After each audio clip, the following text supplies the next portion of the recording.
Mukhang mayaman siya. May napili ka na bang lugar na tutuluyan mo? Tumuloy ka na lang sa bahay ko. Mamayang gabi. Lahat ba ng kababaihan dito sa Hanyang tulad mo ng ugali? Ano? Tuluyan ito ng mga kumukuha ng pagsusulit, hardin ng bulaklak. Pasado lahat ang binibigyan namin ng aming serbisyo. Naghahanap lang naman ako ng panauhin. Pero pinagbintangan mo pa ako bilang magnanakaw. Ganun pa man, hindi mo pa rin pwedeng itanggi na kinuha mo ang gamit ko. Tinago ko lang para sa'yo, hindi ko ninakaw.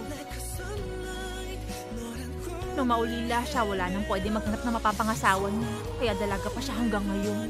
Hindi pa naman huli ang lahat para sa kanya. Meron pa siyang pag-asa.